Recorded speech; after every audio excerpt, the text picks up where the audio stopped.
अस्सलाम वालेकुम व्यूअर्स। मैं आजकल आउट ऑफ स्टेट हूँ, लेकिन एक बड़ा वाक़या पेश आया है तो मैं इस पे एक मुख्तसर सी बात करना चाहता हूँ कि इसराइल का दोहा यानी कतर में जो हमला हुआ है उसने पूरे गल्फ़ स्टेट, मिडल ईस्ट और दुनिया में एक हलचल मचा दी है।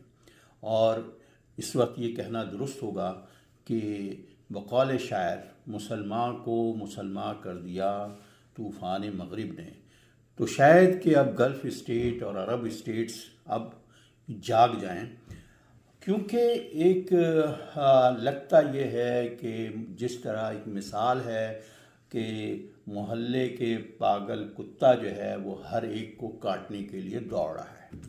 अब मैं ज़रा आगे बढ़ता हूँ। जो तफसीर निगार ये कहते हैं कि क्या यूएस बेट्रेड दोहा, अब इनकी यूएस की जितनी जहाँ जहाँ प्रोटेक्शन है अरब स्टेट में वो ख़तरे में पड़ गए हैं।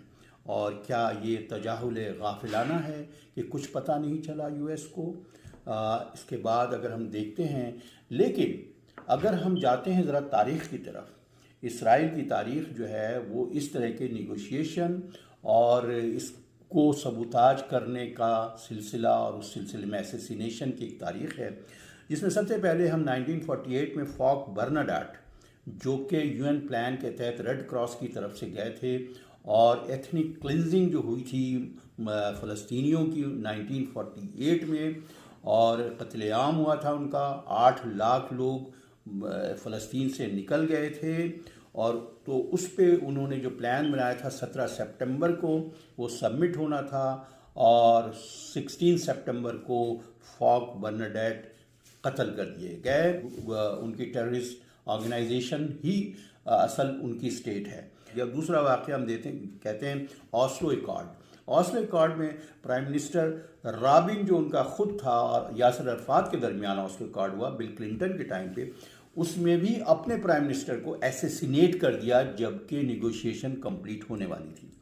अच्छा, हम बताइए अब आखिर ये किस तरफ जा रहे हैं? ये जा रहे हैं ग्रेटर इसराइल की तरफ, और लगता यही है कि अब ये अरब स्टेट्स शायद जाग जाएं। तो लेकिन इंसानियत तो फिर भी जाग रही है। आम इंसानियत जो है इस ग्लोबल फ्लैटेला की शक्ल में जो 45 कंट्रीज़ के लोग जा रहे हैं, और मुख्तलिफ़ कंट्रीज़ के वो गाज़ा में एड देने के लिए किश्तियों पे, और उसमें नेल्सन मंडेला का ग्रैंडसन भी है और भी लोग हैं।